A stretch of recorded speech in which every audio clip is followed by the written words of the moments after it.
Hello, my dear friends, my lovely audiences. Welcome to the show, Jack Chow with East West, with lots of responsibility, lots of areas we want to talk about, especially this summer. Looks relatively a quiet summer, but in California, not necessarily quiet. We have lots of things going on.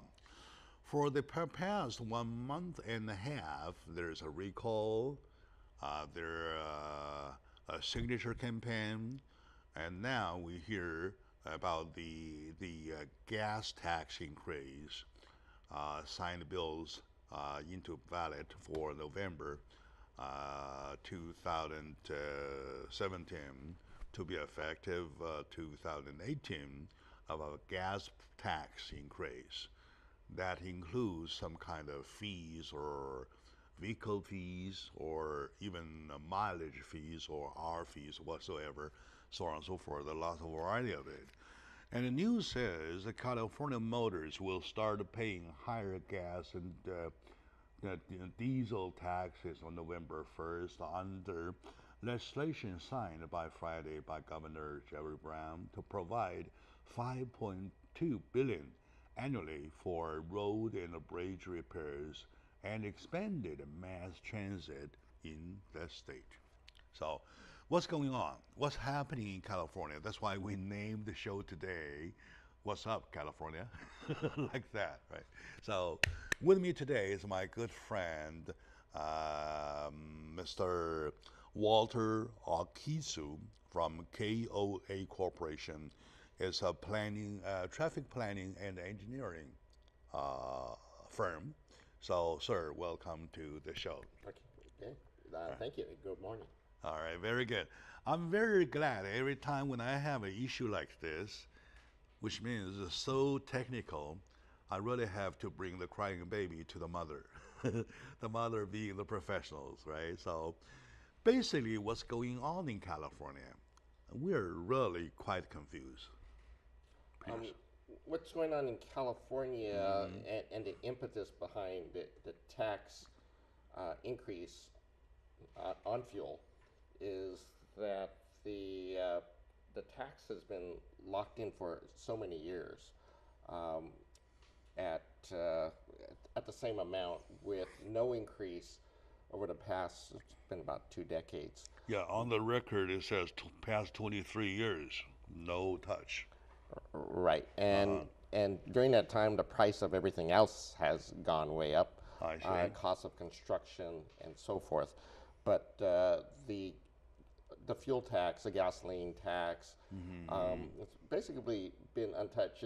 It was modified during the Schwarzenegger administration, but it was just moved around. They call it the gas tax swap. But effectively, the price per gallon stayed the same.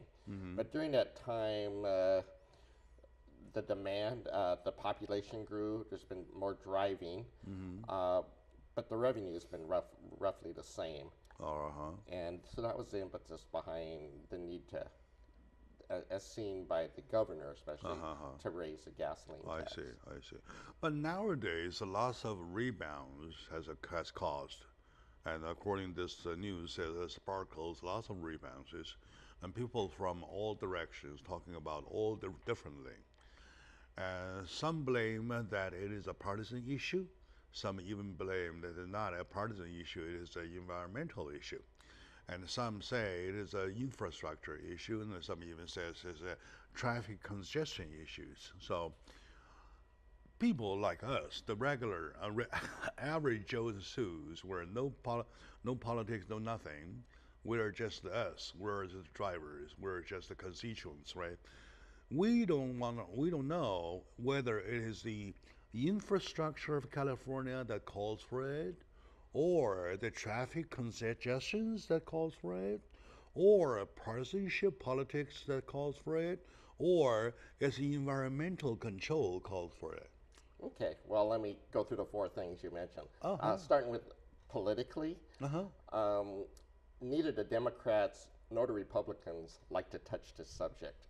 And in fact, during the George W. Bush administration, the Secretary of Transportation, who is a Democrat, Mineta, suggested raising the gasoline tax, and George W. Bush said no, killed it. Barack Obama, when he was president, had a Republican Department of Transportation secretary come up to him and suggest raising the gasoline tax. So this was a Republican. Barack Obama killed it. Neither party wants to touch that. So that's at the national level. And so that debate's going on in Washington, D.C. right now. Interestingly enough, Donald Trump hasn't killed it yet. He said everything's on the table. I see. At the California level, it was the same thing. And even with the Democrats who had a supermajority, I recall asking various senators, assemblymen, well, why not raise the gasoline tax? Oh, no, we're not going there. We're not going to touch it. And this was years ago, because politically it's too sensitive. Yes, you're right. And the reason being that. And the reason being that the price of gasoline is the one commodity I can think of where the price is shown on the street. Everybody drives by and knows what the price of gasoline is. Yes, you're right. They might not know what the price of milk, bread, anything, but they know what the price of gasoline is. So any change in the gasoline price is politically sensitive. So it wasn't until Jerry Brown, who's terming out and not worried so much about his political career, said, hey, we got to, who decided, hey, there's a super majority in the Democratic Party, let's make this happen. And even then, he didn't have enough votes until he got one Republican to vote in favor of this tax increase. Okay. So that's the politics. So basically, and I know what's behind. The Republicans don't like any kind of tax increase, even though arguably adding a tax to gasoline could be seen as a user fee, almost like a toll on the roads. The Democrats are thinking, well, it's a tax that's regressive. Rich or poor, you pay the same tax. And if they let instead roads be funded by the general fund, effectively it's the richer Californians who pay for it because it comes out of progressive income taxes. So that's a political angle. You mentioned, is it an infrastructure need? Let's stay with the political angle a little bit more, please, sir. Okay. We're talking about the fact, in U.S. politics, almost every bill has a partisan DNA. If you trace the DNA, you will find out what party it belongs to. But this one you mentioned, like back to George Bush time, George Bush kills it, and GOP. And back in Obama time, Obama said Democratic, he kills it. And then now it is a Democratic proposal. Donald Trump doesn't kill it. And then in California, we hear that Republicans vote in support of it, and there is quite some of them. And the Democratic voted against it. There are quite a few of them. How come this tax bill stands out of politics, and how could it stand out of politics, being such a phenomenal? I don't know. So is there any explanation to it? Okay. Well, turns out only one Republican voted in favor, and it was a Republican who, to get his vote, a lot of, I won't say pork, but a lot of benefits are coming to his district, and it's a Republican who, by the way, is an engineer like me, and sees an infrastructure need. I see. And in fact, a lot of Republicans, if asked, well, do we have an infrastructure problem? They would say yes, and somehow funding needs to come. They don't really have an answer, but and because they're not in a majority, they don't have much say anyway. They don't really have an answer. I mean, and what are the alternatives to a fuel tax? It might be a tax rather on per gallon, or maybe a tax per mile of vehicle, charging tolls on the road, maybe charging for just owning a vehicle license fees. It's a topic politically that hardly anybody wants to touch, and so the people who take charge tend to be politicians who are terming out. like Jerry Brown or like the Republican who voted in favor of it. In other words, it's kind of something everybody who's turning out would like to drag it for the last kick. Right? They see the need. And they see the need. They see the need. They're not worried about how the voters feel. Speaking of politics, the way I see, only other area that is connected or possibly connected to politics is the environmental issue. Okay, how do you see that the environmental issue is attached to the political issues? And I do see Democratic and the Republicans, they each hold different attitudes towards the subject of environmental control, the emission, the whatever thing, including climate change. So they are related. To what extent and how, please? They're related for those in favor of environmental protection, climate change, and so forth. They would like to see more funding go into the kind of programs that help the environment. And so part of this bill had a relatively small portion go to, we call it active transportation. It goes into pedestrian walking programs, safe routes to school, bicycling, and it also goes to transit programs. The portion, as I recall, out of this bill going to those programs, it's relatively small.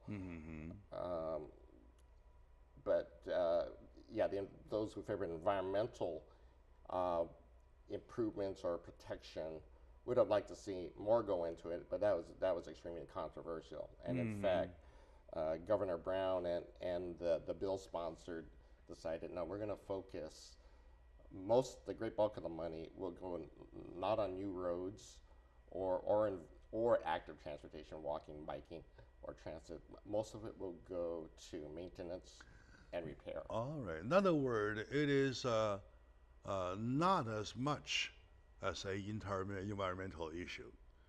The element of the whole issue still stay with either politics or congestions or infrastructures. Am I right? Major three. Yes. Most repairs and maintenance. Oh, okay, very good. Let's see, by the by, let's peel the onion layer by layer and see what's inside, right? Right. My dear audience, today with me is my friend Walter Akizu. He's, to be precise, Dr. Akizu. I'm not a doctor. All right. He is engineer for traffic planning with the KOA, professionalist talking about traffic, and he's the one who knows about it. So with the California gas tax issue, which we are confused about, which will go to the ballot this November, we'll see what's going to happen.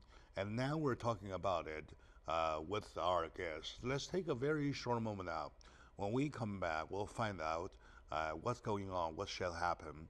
If that is imposed, what shall be a situation that hurting your pocket. Stay with us, please.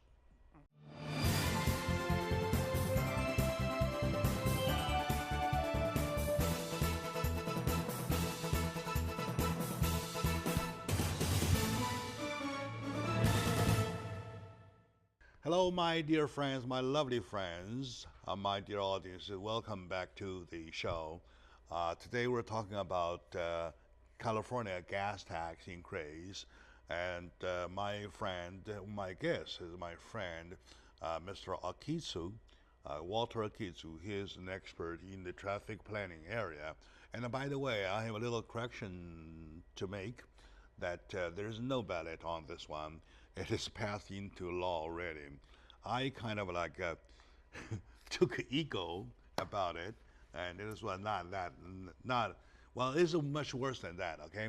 Now, situation is that November 1st, starting November 1st, we will have to pay. Not we will decide to pay or not, we will have to pay. Okay, that's happening. Now, sir, Mr. Akizu, talking to the three factors remaining, infrastructure, right? Politics we cleared out, right? the infrastructure and the road congestions. And in between, they're talking about bullet trains. They're talking about bicycle ridings and stuff like that. And which is the one, how necessary do you see as a traffic planning engineer see the necessity about doing it? Okay. First, actually, a disclaimer. I am a engineer in a transportation engineering, transportation planning, traffic, and so yes, a firm like mine, it's a KOA Corporation, Southern California. Our firm benefits, and so yeah, there are jobs, good jobs tied to this. Now that said, as far as where the priorities should go, well, according to this bill and where the tax money, and it's going to be a 12 cents per gallon tax increase. The bulk of this money will go into repairs and maintenance of roads, highways, streets. I believe it's about half goes to state highways, freeways, and the other half goes to local roads. Yeah, they say 50-50, yes. That's roughly, and that's roughly the proportion of vehicle miles traveled. And yes, the need. I see the need for repairs and maintenance. It's not very sexy. It's not very exciting. It's not as exciting as opening a new road or a new bridge or building a new transit line. But that's politically, it was seen as a way to get the votes to pass this bill, and it's appropriate. Anytime you build something, and there's a lifespan of bridges and roads, you need to. Yeah, it's nice to cut the ribbon to open it, but you need to repair it when there's potholes or when bridges are near collapse. There are a few numbers I would like to double check with you. You're saying that about 12 cents, but these days, according to the news, altogether they calculated with a result of 63 cents. So what is the difference? Are you familiar with the 63 cents calculation? Yeah, I looked at it. I think what they're calculating just about every tax you can apply to and I'll talk about gasoline. I mean, I don't drive and most people care more about gasoline than diesel fuel. Yeah. But right now, it's 27.8 cents per gallon is taxed on gasoline, and so that's going to increase by 12 cents. So be roughly it's roughly 40 cents. There's 40 cents, yes. 40 cents. Now there's other tax. There's sales tax, and there used to be larger, but it was decreased. It was taken away 10 years ago as part of the Schwarzenegger thing, and it's 2.25% per dollar, and that's based on dollar price. So let's say roughly it's $2.50 per gallon. So you're paying roughly, just doing the math, 5 or 6 cents. For another 5. Yeah. So I'm coming up into the around 40 something. Around 40 cents or so. It depends on how you, more than 40 cents. 40 to 45 range. Let's say 50 cents, just round numbers. If you've got about every tax you can, there's also a tax that gas stations pay for storage tank and so forth. So it's roughly 50 cents. So let's say without any taxes, gasoline now in California would be about $2.50 and $2.50. Yeah, let's say that, and then you add 50 cents, and that's why we're near around close, just under $3 right now. Yeah, but problem is that right now you look at it, and for example, the gas station right in front of the studio. This morning I checked, it was $2.69. Okay. Right. Now, adding 60 cents on top of that doesn't scare me because we used to pay more than $3.80 for a period of time, right? But the thing is that as long as it goes, the trend goes, the price right now, the crude price is only 40, 46, 47 dollars per barrel, and it used to be 108. So suppose if we go back to those days, the price hiking up, then still you're talking about putting another 60, 56 cents on it. You get the drivers killed. Well, okay. Right. Well, right now you're paying, and I'm just going to focus only on the fuel tax, which is only 31 cents right now. I mean, 28 cents plus sales tax, about 31 cents. You're paying that now. So, and the cost increases, we're talking about 12 cents. It's bearable now, Yes. might not be sustainable in the future. That's my point. Yeah. And I think what we're seeing, I think the concern is because the price of gasoline is so visible, it makes people angry to think that the cost will increase 12 cents. Another thing about gasoline, and you mentioned it, it fluctuates so much. It goes up $4. It's been down to in the $2. It was in the fours just a few years ago. It's down in the twos. And so really the effect of this tax is pretty small. There's also another area to mention with the picture that I just drew, talking about someday somehow gasoline gonna be something very expensive you cannot afford. That automatically will lead to a trend of driving less, or going on bicycles, or taking other mass transit, like a bus, like whatever, blue lines, or yellow lines, gold lines, whatsoever. So this together, would that be the concept for the legislature to push the direction, please? It could if the tax should be raised to a much greater level. But a 12-cent tax, and sure, that sounds large. It's a 39% increase over the current excise tax. So, boy, a 39% tax increase sounds huge. But in terms, and I'm just looking at, I just looked at my own costs for owning a car. So I have a 2010 Prius. It's almost 8 years old. And I just did the math last year. Owning and driving that car cost me $5,600.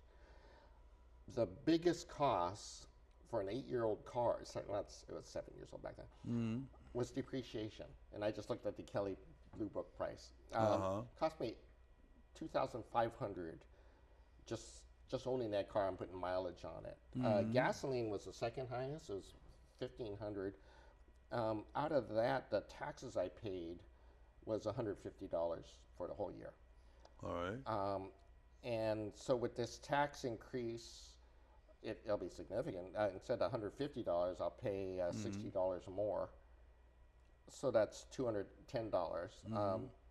But still, compared to the other taxes I pay, it's relatively small.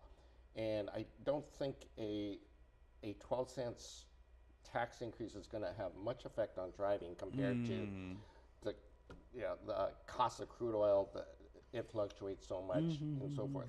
Now, and this goes back to the environmental thing, if the United States were to follow Europe's model, where the tax is huge, then that could have effect. You would have less people driving. You would have more people riding transit. It could happen. It could happen, right? I don't think a 12 could cents. happen. Yeah. The reason I don't wear a Rolex is because Rolex is too expensive, right? If someday they increase the Rolex tax, wash tax for 200%, 300% whatsoever, right? And it doesn't hurt me because I never touch that area. If somebody increases the tax on even bottled water, it hurts me because I drink it every single day. That's the logic, right? That's where most of my audience worry about. Let's take a very short moment out, my dear friends. Today, with the help of my good friend, Mr. Okitsu of KOA, traffic planning firm, we're trying to get a better understanding about what's going on in California in terms of traffic, infrastructure, versus the gasoline price versus the gasoline tax. So altogether, it's a mixed up pot of salad here. So stay with us, please.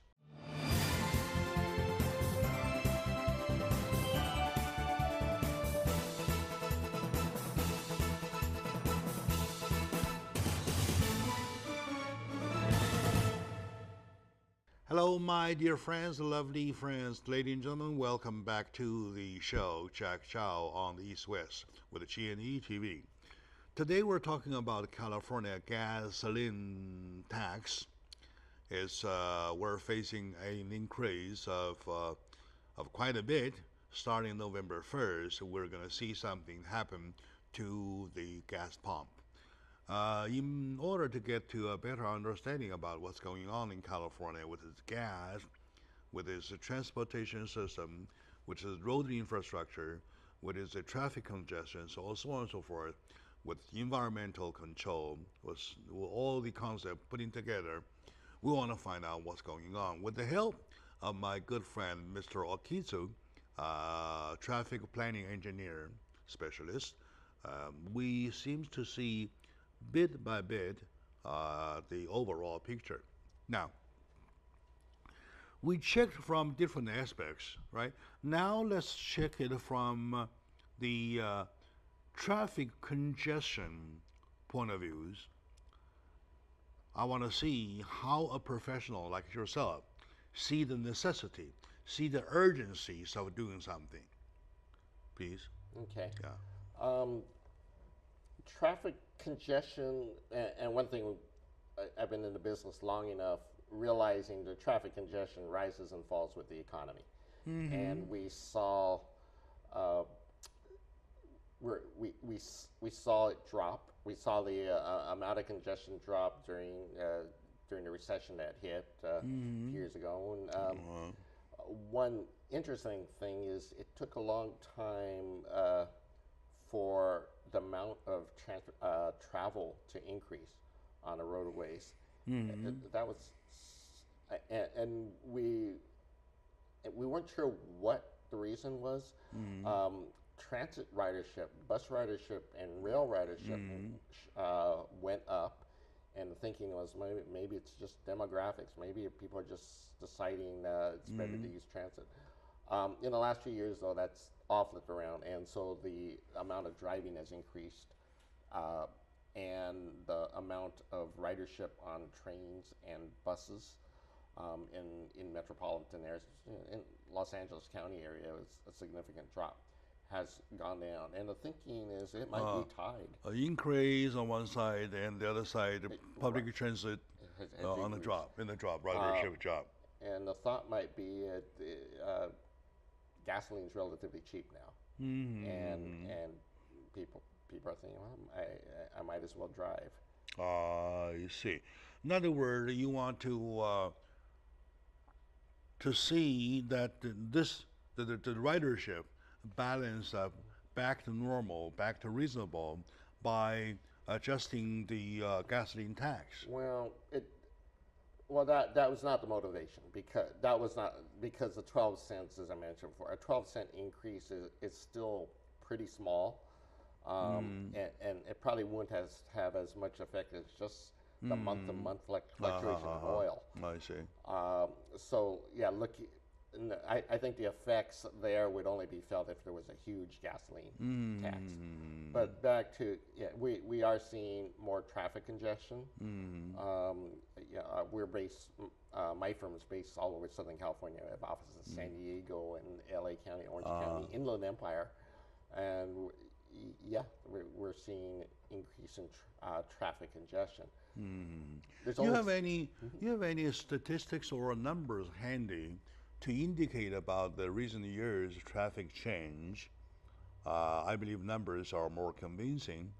Probably you could pick up an area or a street or even in cross section that is commonly recognized to the common knowledge. Oh, no, I don't have those numbers. Yeah, you don't have those numbers, right? I just know anecdotally where the complaints are coming from. I see. Especially the west side of Los Angeles County, especially there. Take I-10, for example. I-10, if you go 8:30, going eastbound towards West Covina, you never see a traffic. Correct. You never see a traffic, right? But nowadays, every morning you see a traffic at the Rosemead section, the Rosemead part, Rosemead to Baldwin part, because there are street cleanings, freeway cleanings, Okay. right? And my question is that those are not necessarily be the traffic itself. Could they do it instead of 8:30 in the morning? How about 2 o'clock in the morning, right? So Yeah, those are the things. Well, those are the things. Are those the things that you take into consideration, or it just happened that way? Oh, you'd have to talk to Caltrans, who does the street cleanings. But my guess is they have crew. They reserve the off hours for the really busy freeways, and they can do roadway cleans during prime time, during rush hours where traffic's light, which would be eastbound I-10 in Rosemead in the morning, because that's opposite the traffic flow. My guess that's what's going on there. But no, traffic congestion occurs wherever. Well, two sources. One is certain events, incidents. You're right. You're right. A street cleaning crew. As a matter of fact, that's exactly why I mentioned the Rosemead's congestion. Yeah. Right. Take San Gabriel congestion, for example. Right. Del Mar, in my area, congestion, for example. Right. They have a whole night doing nothing. In the morning, when everybody wakes up to go to work, they started their job, blocking the traffic, leaving you only one lane. So, in other words, my conclusion is that congestions are two kinds. Yes. One kind is your area, mentioned caused by economy increase or decrease, and the other is by not successful, not good management. Am I right?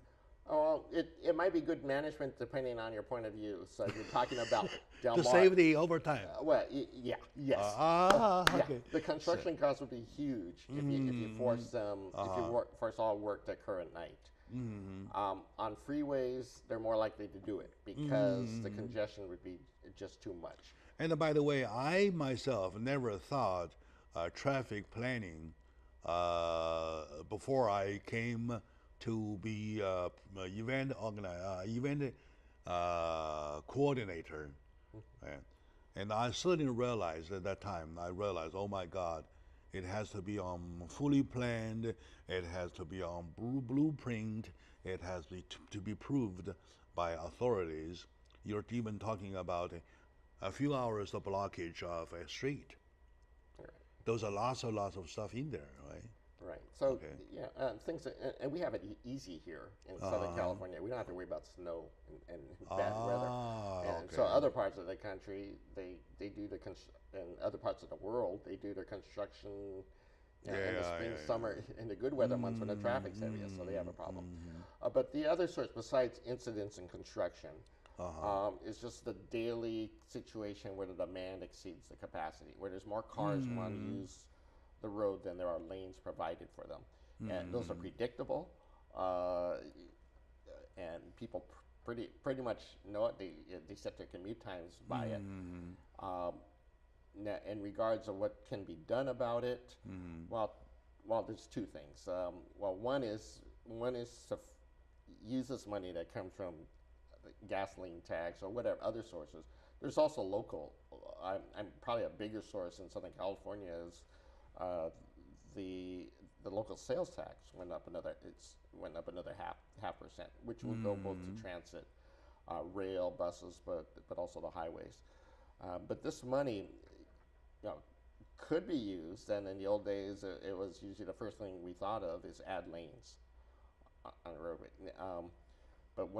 But the other way to do it, and one problem with that is we're kind of running out of space to add lanes.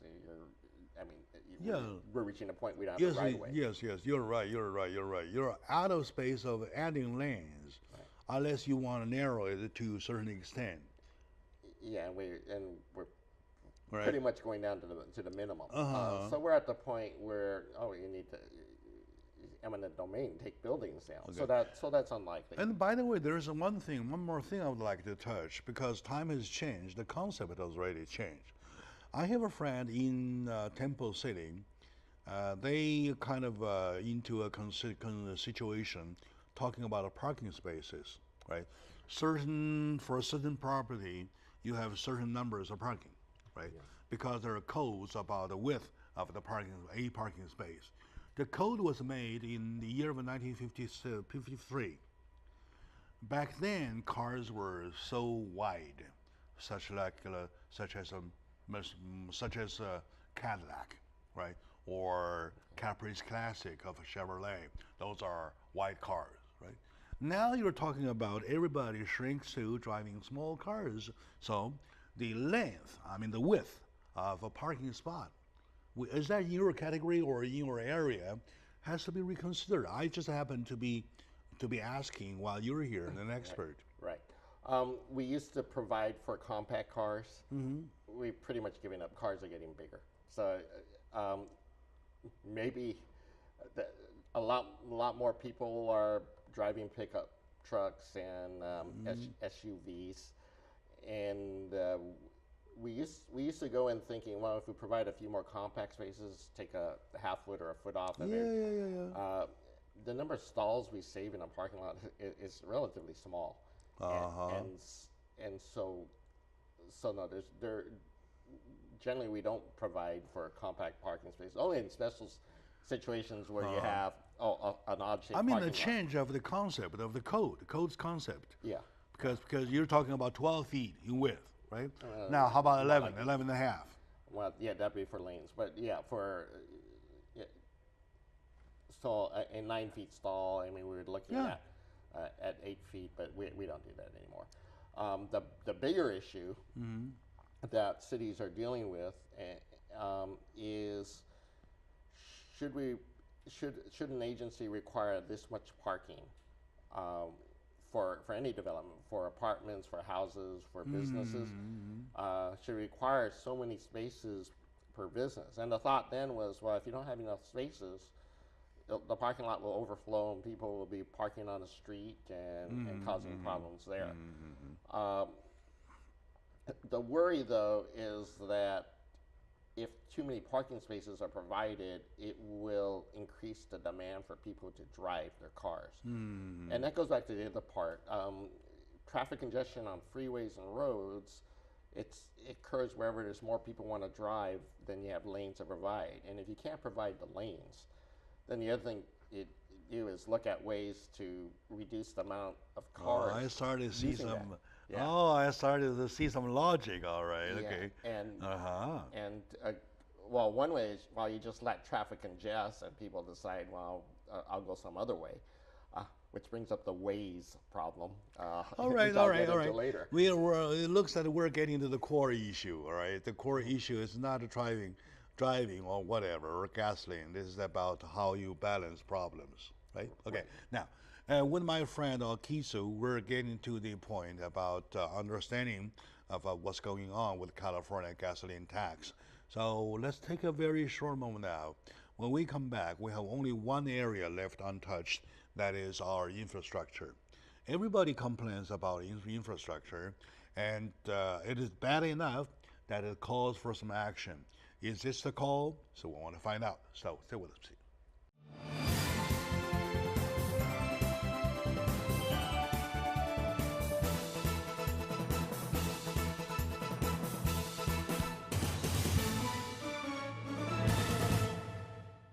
Hello, my friends, dear ladies and gentlemen, my fellow Californians. You care about California, I know, because I do, you do, everybody does, because it's our own backyard, our own home we're talking about. California has lots of things going on, including this one, the gasoline tax. The gasoline tax starting in November is going to be imposed with a hike of of quite a lot. Some say 12 cents, some say 20, some say 40, 45, some say 63 cents altogether, considering all facts or side effects putting together. They're even talking about the mileage fees, for example, and we're using the OnStar system. Every mileage is collectible, and the authority knows your mileage. According to your mileage, you get a bill to pay per mile tax. That's how many miles you drive, how many miles you use California infrastructure, so that you got to pay higher tax. Those are the things waiting for us in the future. Today, with my friend Mr. Akizu, he is a traffic planning engineer, talking about necessities that might have called for this tax increase. The last area we haven't checked about is about infrastructure. Just how bad is our infrastructure, and how much of an urgency you see that call, please. Okay. First, there's existing infrastructure that needs to be maintained and repaired. And as I mentioned before, it's not a sexy subject, but when you have roads with potholes, asphalt cracking, bridge threatening to fall, that's definitely something that needs to be fixed. And a little bit of maintenance costs a lot less than repairing something that fails later. So that's a very high priority. California, the state of the roadways are among the worst in the country. And so the need is there. Now, we don't see spectacular failures like other parts of the country where bridges collapse and so forth. That might just be a matter of luck or good weather. So far, we're lucky. Right. That's the right. only solution, yeah. Right. Now, in terms of new infrastructure, then the debate is adding lanes of roadway or improving the roadways, things such as traffic signals, but besides widening the roadways, adding new bridges, building new roads to connect communities, with our port links. Those are infrastructure needs for motor vehicles. There's also the goods movement issue, which arguably is just important, if not more important, than moving people. And there's thoughts about, well, what about the trucks, which is probably in fact, it's the biggest sector of Southern California's economy is goods movements with the two ports.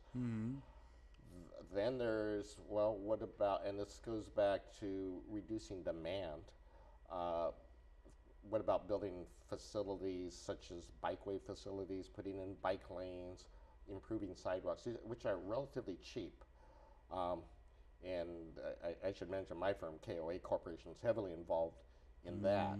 And a lot of it comes from the fact is, well, you can't add lanes in a lot of places, but it's fairly easy to stripe a bike lane. Sometimes there's hard choices that may be made. Sometimes you need to remove parking along the side of a street to provide for bike lanes, and that's often controversial. But arguably, one parked car, just for one parked car would block, it could be a travel lane, it would block a lane of traffic, or you could use that for bicyclists. So then there's also the other transportation need is transit, mass transit, like rail, the metro system in LA, the Metrolink commuter rail, Amtrak high-speed rail, and buses, and improving them. And the thought there's if more money spent there to improve those, and especially if it looks almost as good as driving or better. In some cases, it could be better. You can get there faster on a subway, for instance, than driving. Then the thought is, well, we could reduce demand for adding lanes and having people ride on trains and buses. And I heard lately lots of comment or television comment and news comment about it, and they say lots of efforts were given to the consideration of that because of the road congestions, because of the infrastructure deteriorating, we wish to have less traffic. Less traffic, that will help the problem, right? And in other words, in addition to fix it, or instead of fixing it, and less traffic will help. So do you think that stands for a healthy concept? In the sense of what, let it rot, kind of? For example, I have this part, right, going through 1,000 vehicle this way, 1,000 vehicle this way, right, on an hourly basis. Now, because of the congestion, I have 200 instead of 100 each lane. Now, instead of widening it, making it 3, because in your case, you're saying that we have no space doing it, right? Right. Okay. Trying to push to make less traffic come here is the other way to resolve it. So my question was that a legit consideration? Yes, and in fact, that's always the no build option is always the first option. What if you don't do anything about it and let the traffic back up? And I hinted at that earlier, and that worked until Waze came along, and I'm talking about an app, Google Maps. There's other apps that tell you, well, this road is too slow, but you can go up this side street through this residential neighborhood. Diverse you can diverse and go up alleys and so forth. So but you have laws while you're driving, you cannot access cell phone unless you're willing to pay or $750 of a fine. Well, a lot of people are ignoring that because we're seeing that. So instead of people going this way, you're going around this way, right? Around. Okay. Then they're using up all the extra capacity that way. So, because of that, by the way, in the transportation system, we actually gained some capacity because of that. Now, we made a lot of people angry. For those people who live on the side streets, on the residential side streets, they're seeing a lot more traffic there, and they wish that this main street were improved to get this traffic off the roadway. Like yesterday on the radio, KFI 640, they made a on the site investigation with a microphone to the drivers there, congested there, and that was a 3-minute pass. Now it's taking 25, and everybody's complaining. And then all this was set aside for a purpose of adding a bike lane, and in the bike lane at the very moment there is only one bicycle there. Right. Doesn't make sense.